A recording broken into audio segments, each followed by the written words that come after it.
Hello, everybody. Welcome back to another great edition of, well, at least we hope it's great, an edition of the Sports Junkies. I'm Tom Spookwalter, along with David Frias and Ben Baker, the usual starting lineup for the show.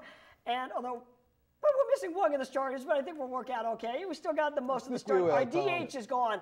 Our DH isn't here, but we're in the National League today, so I think we can work without the DH. We'll be fine. But we're here. It is almost, you guys, can you believe it? Almost the All-Star break. We are almost at the midpoint. We are well past the 1/3 point of the season, and we are almost halfway through the 2012 baseball season. So I thought it'd be fun today to go over, kind of rehash what's happened in the first half, go over, remind ourselves of who we picked in the baseball previews, and see how those teams are doing, talk about our surprises so far and stuff like that. So let's start, if you don't mind, Dave, in the American League, and which has the DH, so we'll start there. Without the, let's do it. We'll start with the DH today in the American League. Now, Dave, let me quickly go over the AL standings real quick. In the American League West is led by Texas. The Central has the Indians leading by half a game over the White Sox. The Yankees, my pick, thank you, lead the American League East by 2.5 games over the Orioles. The wild card team right now, the two wild card teams, if the season were to end today, would be the Baltimore Orioles and the Los Angeles Angels of Anaheim. Thank you, and they can thank the Giants for that, as they just beat the Giants 2 out of 3. But yeah, so Dan, now you picked the Angels, Tigers, Red Sox, Rays, and Rangers. Those are your playoff teams going in. And so far, the Rangers look like again the best team in the American League, and record-wise they are. They're the best team in the American League. What's going on with the other picks here, man? Well, the Angels are in too. I'm comfortable with my pick still. I mean, if you look at the AL East, the Red Sox and the Rays, they're still above 500, and that's a very competitive division. So the Red Sox, in fact, they were struggling early on, but they've kind of regained their form. And Tampa Bay, I think they'll be in it to the end with their great pitching and hitting.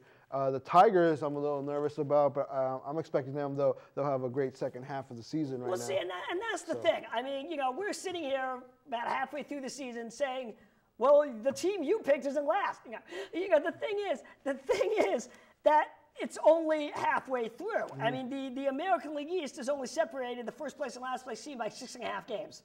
The Central is only separated by 8.5, and the West is only separated by, 13.5 games. Yeah. But that's a little bit more of a separation. But, my point is there's a lot of time, and everyone's, you don't know exactly what's going to happen. Go ahead. Even the Angels got off to a slow start. They did. And now, after winning 2 out of 3 against the Giants, you can see they're definitely playing well. And Mike Trout. So, yeah. Might be Rookie of the Year right there. Yeah. So good candidate for it. And they're right behind the Rangers. They're my pick for first, so. Yeah. This should be interesting. Absolutely. I mean, well, Ben, the thing is, let me ask you this. You look at the Central, and what do you think's going on in the Central real quick? Because we all picked, I think when we were doing the preview, we all pretty much assumed, we said it'd be a closer race than last year, but we all had the Tigers going away with it at the end. What's going on in the Central? Cleveland rocks in the first half of the season. I'll give a little shout out to my friend Brian Schoenfelder, who's just been rubbing it in my face. Like, everybody sells the Cleveland Indians short. I know you're one of them. And I'm like, yeah. I did not give the Indians much of a chance, but they're off to a real good start. 4 games above 500 so far. I figured the White Sox would be pretty good. They're right there in the race. And Detroit, they're 2 games under 500, but they're only 3 out. I think chances are they're going to be right in it all the way. And I really do think Detroit's still going to win the division. David, the White Sox maybe the most surprising team in this division, because you look at it looked like all the baseball experts, us, we all thought they were rebuilding. Yeah, I think I said the same thing, and they are my most surprising team so far. They lost their manager, they lost several key players from last year, and it looked like a rebuilding year for them. But Adam Dunny's had a good year. Corneco's, I think, he's leading the league in batting average. So they still got good offensive firepower. I think we forgot about that. We underestimated them in that regard. We'll see how their pitching does. So far, they're doing okay. But it's, like I said, we're barely halfway through the season, and if you're a Chicago White Sox fan, now you're pleased with their record. Okay, well, my picks, Ben, I think your picks were the Angels, Tigers, Yankees, Red Sox, and Rangers. I had the Angels, Tigers, Yankees, Rangers, and Rays. So I left the Red Sox out. You guys had the Red Sox in. I left the Red Sox. I had the Rays in, and the Rays again. I think I said at the beginning of the season they remind me a lot of the Giants. I mean, good, solid young pitching staff. Offense is a bit of a question mark, but they got a solid staff, and they are only 3 out. And so I think all, for the most part, all our teams are still very much in it. Yeah. But I did one team, and let me just say, he's our DH who's not here today. He's still in Fisher Mile. We can remember Alex's picks. He had the Angels, Tigers, Yankees, Red Sox, and a tie for a wild card spot, Rangers and Blue Jays. Right. Now the Blue Jays, Jose Bautista's doing it again. Yeah, he's on fire. Jose Bautista's doing it again, but the Blue Jays find themselves one game above 500, 6.5 out. Again, a lot of time, but this is a very tough division. Oh, yeah. Toronto's still above 500. Every team in that division is. They could definitely take it. They're not far off the playoff race right now. Okay, well, all right, well, let's go around. Let me ask, now that we've rehashed our picks, let me go around. Ben, what American League team has surprised you the most so far? Well, I already mentioned the Indians. They probably the most, but also the Baltimore Orioles playing as well as they have. And, the rest of it isn't too much of a surprise to me. I thought the White Sox were going to be pretty good, and they are. I guess we're getting around to disappointments in a second. So those are my surprises. I'd say the Indians were the biggest surprise to me. Okay, Dave? Orioles too. Yeah, I pretty much already talked about them, but the White Sox, I think they're the most surprising team that's doing well. And like I said, the American League East is very competitive. Ben mentioned Cleveland, so I guess I'll say the White Sox and the Indians in the Central. Okay, well, Ben, you mentioned the Baltimore Orioles, and I want to talk about that for a minute because they are my biggest surprise in the American League. I don't think we even mentioned them in the preview show. Okay. And here they stand, 2.5 games out in second place in the American League East.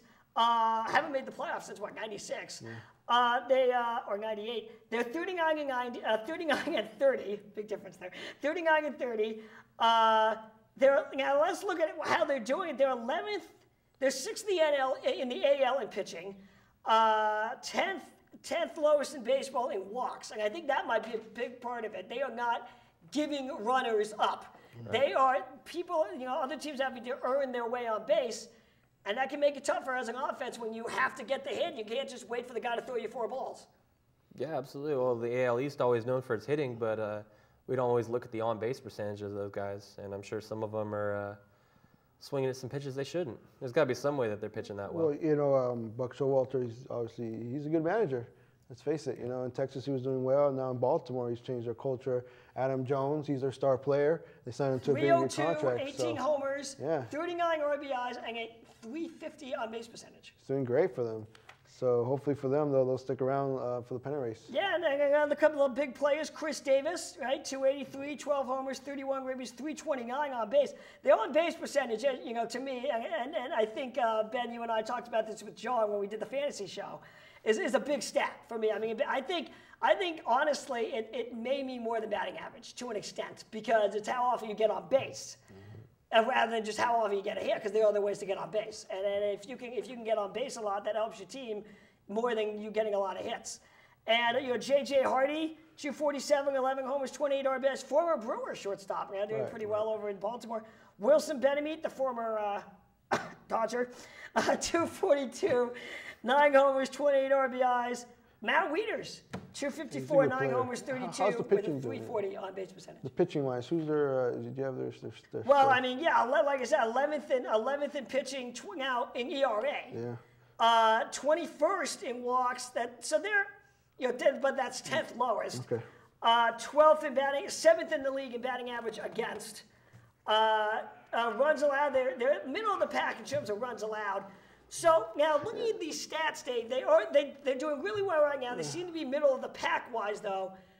So that makes me wonder if they can sustain it for the rest of the year and end up a playoff team. Do you think the Orioles, let's put it this way, are the Orioles for real going in the second half? The ERA's got to improve. They got to get at least the top 8 because you got those other teams, Red Sox, Rays, and then obviously the Yankees. They're only going to get better.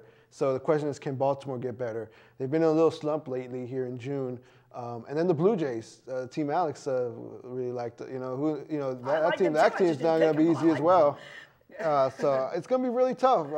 Like I said, I just hope for them at least they'll be in contention. That's all you can ask for. But they're going to have to improve on their ERA. I think they got some good talent on the offensive end. So. Ben, are they for real? The Orioles, I think they could be.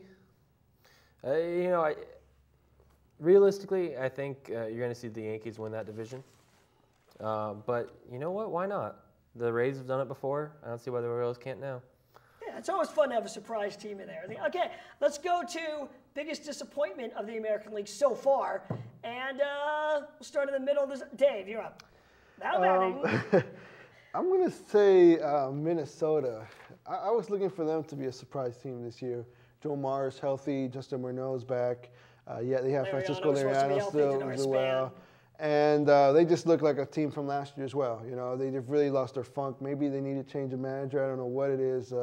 Gardenhire's, they're just in a funk now. And they used to be a team that was winning the division, losing to the Yankees. In the first round constantly. So maybe the players are weird. That 1 year, which was in Moneyball. Right. 2002 season, I believe. Right. But that's a team that's really, because they got some real good superstar players. Like I was saying earlier. And they're just not doing it. I'm going to agree with you. Great field, too. Right when you said Twins, I was thinking, gee, I'm glad you said that because that's my biggest disappointment, too. Really? I remember during the preview, Alex and I are sitting right here making a huge point about, they're better than this. They're better than they were last year because, Mauer's going to be healthy. Morneau is on his way back from his concussion, and he is back. Yeah. But, Morneau's back from his concussion. Denard Span should be able to see Liriano. But a bright spot for them is Josh Willingham. He has been. He's been their best offensive player. And I'm happy to say I have him on like 2 of my fantasy teams. There you go. But he has been a huge bright spot for them. But generally, as a team, they just haven't picked it up this year. No, they haven't. Ben? I have to agree about Minnesota. They're 78 runs worse than their opponents. It's the worst in the MLB. Wow, that is bad.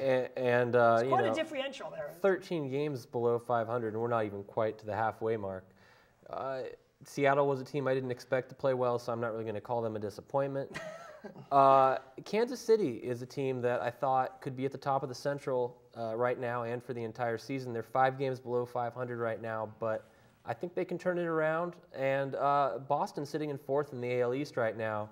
They're only 6 games back. They're still 2 games above 500, but Crawford and Ellsbury both down with injuries. It's a team that could turn it around in the second half, but right now they're not playing as well as they could. Okay, well, let me ask you guys this now. We are not changing our official picks. Our official picks are our official picks. At the beginning of the season, that was it. But if we were doing an official second half preview and we were making picks, would you change any of your American League picks as of right now, or are the races too close to change your picks? And we'll go. Ben, we'll start with you again. I don't know. I mean, I'd love to say I think Cleveland's going to win the Central, but it's a tough race. I can't count Detroit out. Would I change it? Sure, just for fun. What would you change? What pick would you change? I'd put Cleveland winning the Central. All right, so you digress from the Tigers, okay? Not that I think they won't do it, but it'd be kind of fun to have. Even though they're not exactly as much of an underdog now, it'd be cool to see Cleveland win it, and I'd like to take a chance there and say they will. Because they were in first place for a while last year, too. Mm-hmm. They played well at the beginning of last year as well. Dave? I think, let me see here. I would pick the Rangers to win the AL West now. And, that's right. You and I both said Angels, right? I would switch that. Other than that, all the other teams I'm still comfortable with. I have to stop. I'm gonna next year. I don't know what's going to happen going into next year, but I may have to stop assuming the Rangers are going to lose or are going to be worse because they lost their #1 starter. Obviously, that's wrong. I mean, they lost Cliff Lee after 2010. I thought, okay, they're going to, be a bit. Nope. They lose C.J. Wilson going into this year. They're still the best team in the American League. Yeah, they got the best run differential in the majors, it looks like. 94.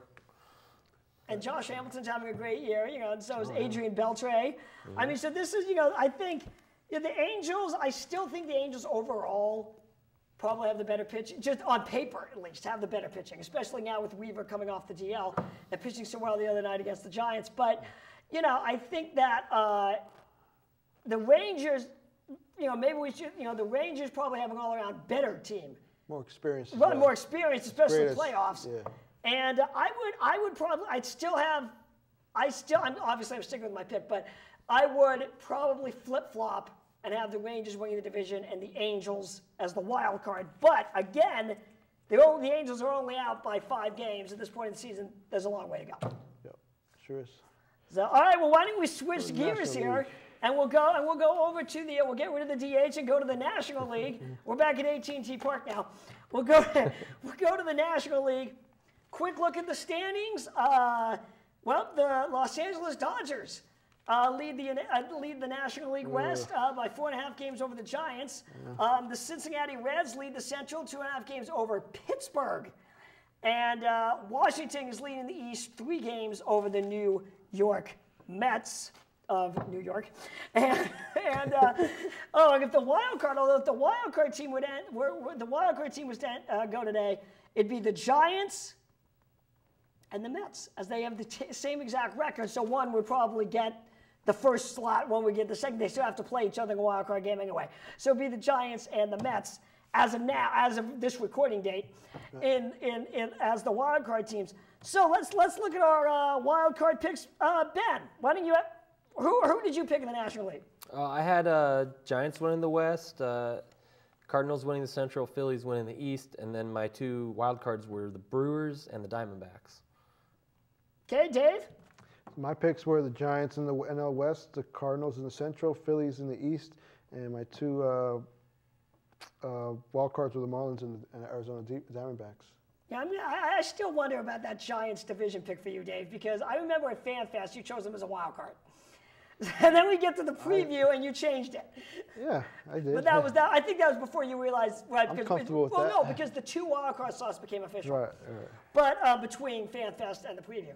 Right. My picks were the Diamondbacks in the West, the Reds in the Central, Phillies in the East, Giants and Marlins as the wild card. And Alex's picks were Giants, Cardinals, Marlins, Phillies, Dodgers and Nationals in a tie for a wild card spot.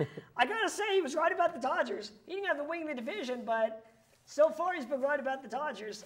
Too early to tell. Well, let's look at the races here, and that's like I said, the Giants are 4.5 out. The differential in the West is 18.5. Dodgers and Padres in last place. Cincinnati is the first place team in the Central, up on Chicago, who's last place by 14.5. A little bigger spaces in the National League than in the American League. Washington is up on Philly, who's in last in the East, by 8 games, but that's still maybe the closest differential in the National League. So, looking at our picks here, let me ask you guys, first of all, we all had the Diamondbacks as, or 3 of us had the D-backs as contenders. What's happened to Arizona? What is going on in Arizona? Well, Daniel Hudson went down with an injury. He's been out most of the first half, one of their top pitchers. And even the times that he's been there, he hasn't been his best. I can't speak to the rest of the pitching staff. I think Chris Young went down with an injury. Yeah, he did, yeah. So they've had some injury issues. Kubel has stepped up nicely, one of their free agent acquisitions.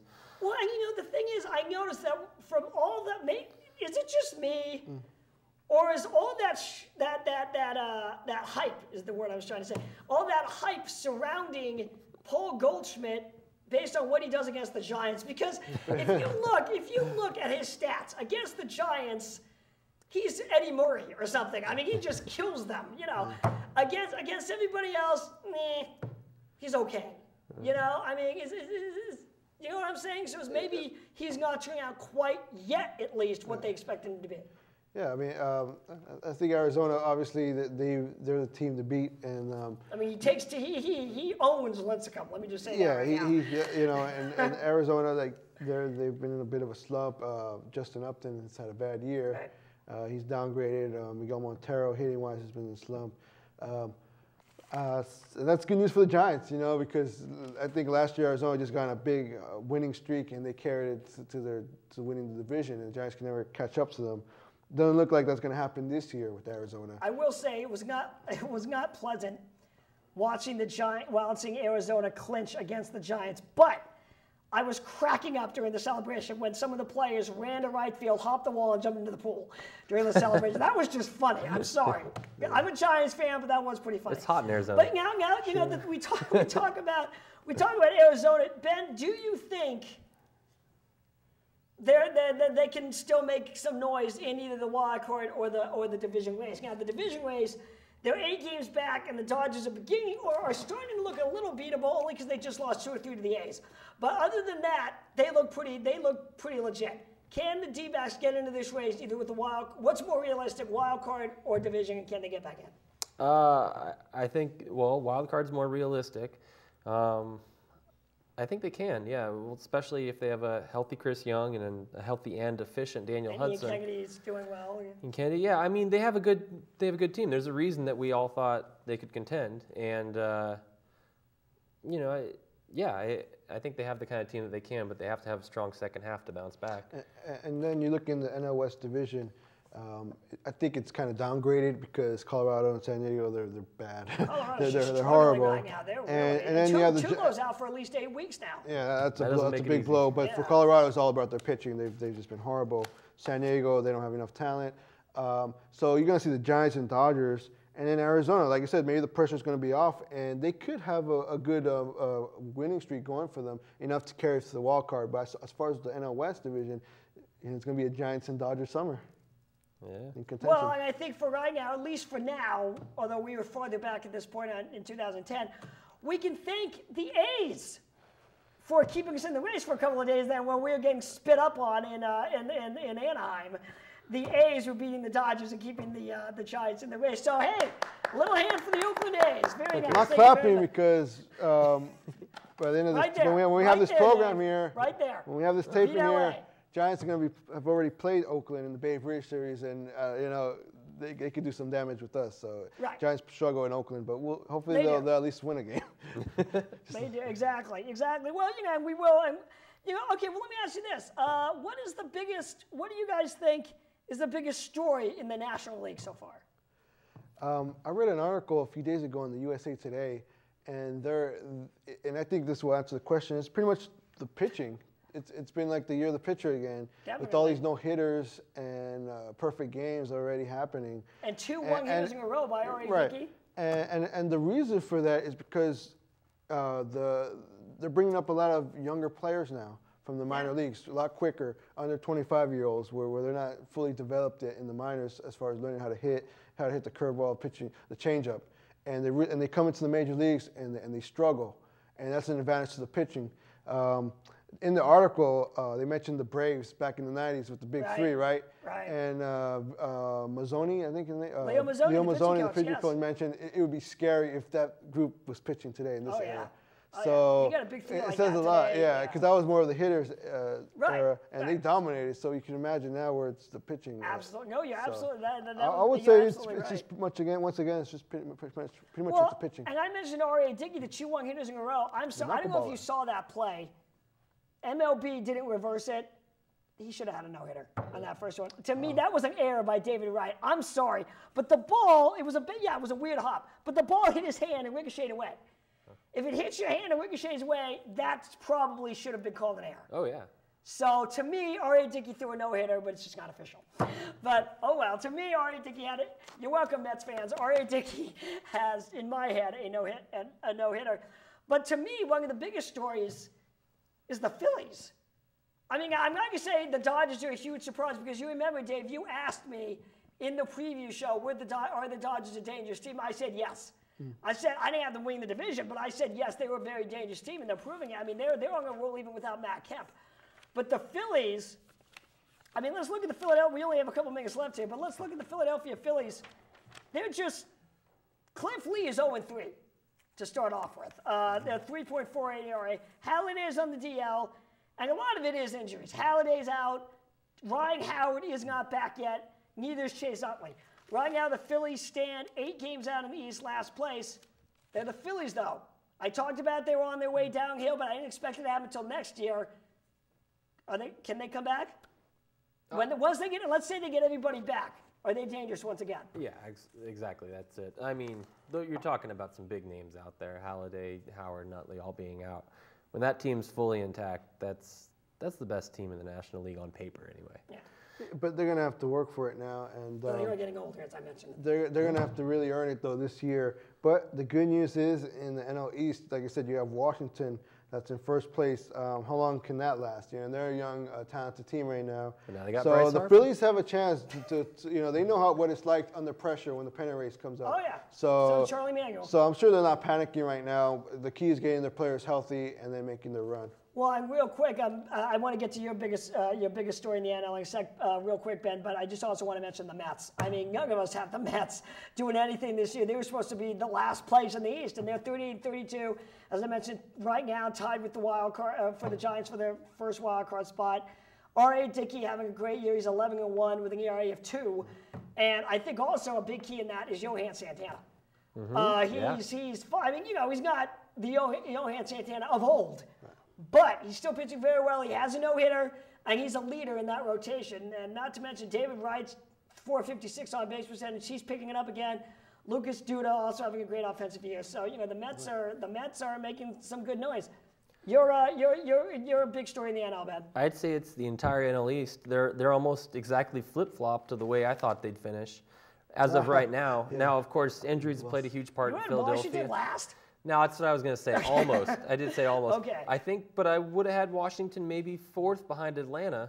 And, you know, actually thought Mike Minor was going to be a better pitcher this year for them. And I think they're capable of contending for this. They're only 3.5 out right now. But your 4th and 5th teams, 7 and 8 games out, are Miami and Philadelphia. Miami I certainly thought was going to be a little stronger, even though I didn't pick them to go to the playoffs. And I think Dave did, and maybe you, maybe Alex. I think the general consensus was they're going to be a strong team this year, and you know they're still 2 games below 500 right now. But I think they have. But that's the thing. I mean, like I said, chance. with an 8-game differential and you know about half the season left, there's a lot of time. I mean, the only teams that look like they're pretty much done, and again look like it, are the Cubs, the Astros, What's new? and the Padres are the only teams who I would say Nothing new. definitely, most likely anyway, are done. All right, we got to wrap it up. We will be back next time. Thanks for watching, and we're looking forward to a great second half of the 2012 Major League Baseball season. We are the Sports Junkies. Thomas, Dave, Ben. See you guys next time. Thanks. Thanks for watching.